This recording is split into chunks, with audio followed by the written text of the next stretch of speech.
Hi everyone, thanks for joining me once again. Today you find me at my computer as I'm talking about creating a score for Macbeth.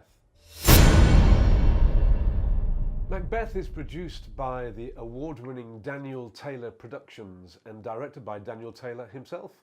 Danny and I worked together for many years on Blood Brothers, but today is all about the Scottish play.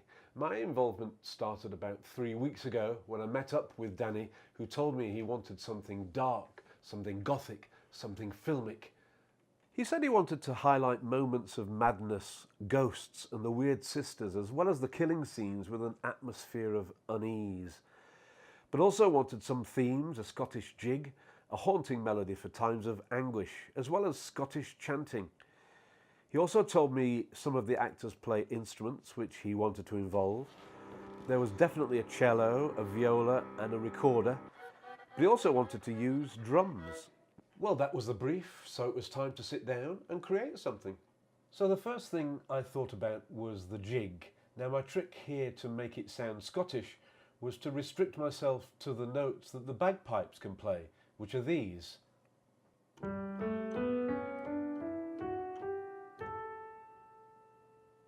These notes are a G all the way up to an A, an octave higher, but with the C sharp and an F sharp. However, the tuning of the bagpipes is such that on a piano it sounds more like an A flat up to a high B flat, like this.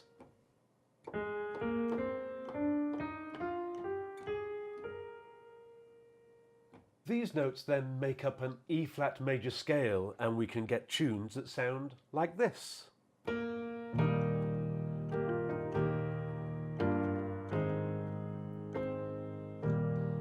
However, E flat major didn't seem quite right for Macbeth, so I started looking at the relative minor, which is C minor, and includes all of the same notes, and then I created a melody which sounded like this.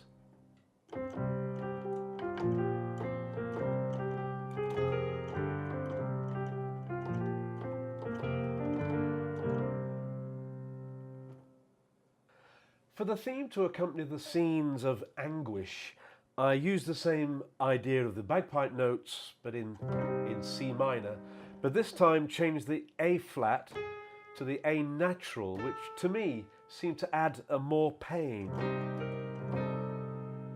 I also extended the range up to a C and ended up with this. Here's a spot. Out, damn spot, out, I say. Hell is murky. Fie, my lord, fie, a soldier in a fiat? What need we fear who knows it, when none can call our power to account? Yet who would have thought the old man to have had so much blood in him? The Thane of Fife had a wife. Where's she now? Will these hands ne'er be clean? Smell of the blood still. However, as well as melody, Danny also wanted a soundscape that created an atmosphere of unease, so I started thinking about that world. Now I knew I had a cello and a viola at my disposal, so I thought about different techniques of playing those instruments, such as harmonics, which is, rather than a full note, sounds more of a whistle, like this.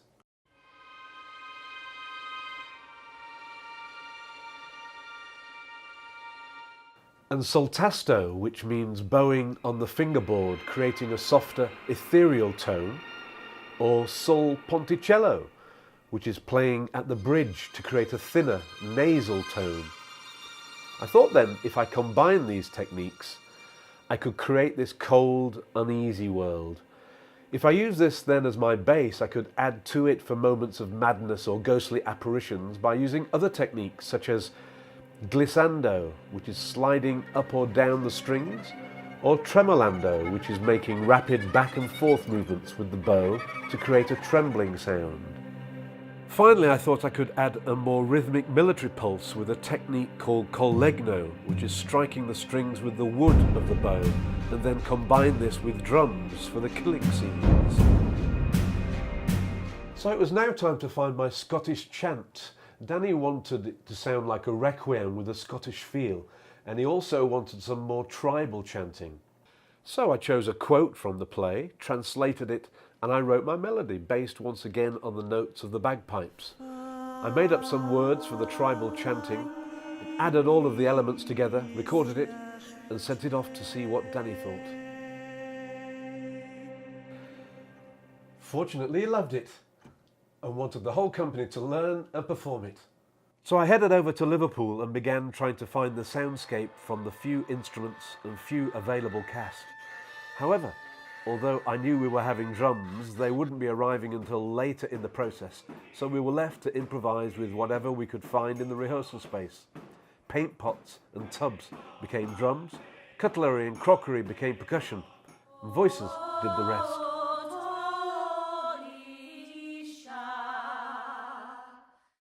Welcome to press night. It's just been a little under 4 weeks since I started working on the project, and already we're at press night.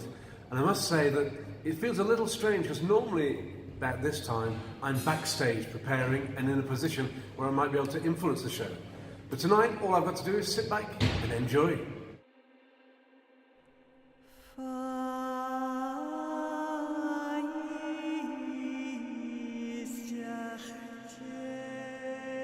Is this a dagger which I see before me?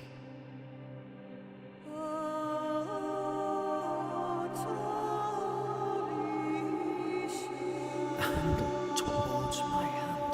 Come, let me clutch thee.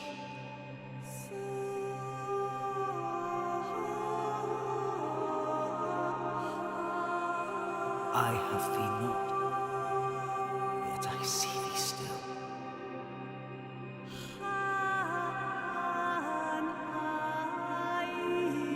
Art thou not, fatal vision, sensible to feeling as to sight? Or art thou but a dagger of the mind, a false creation proceeding from the heat oppressed brain? I see thee yet, and in form as palpable as this which now I draw.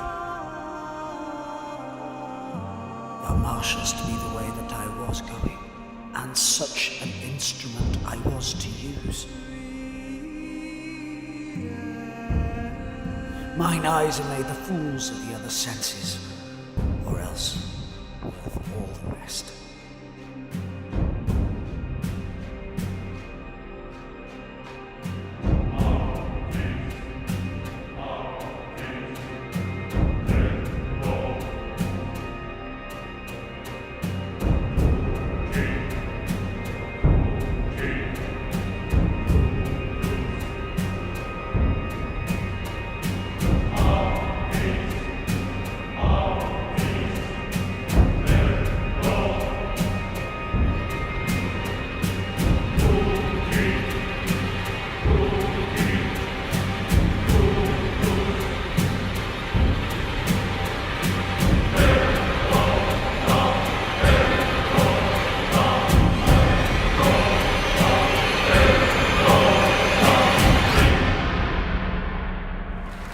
Press night, it's done.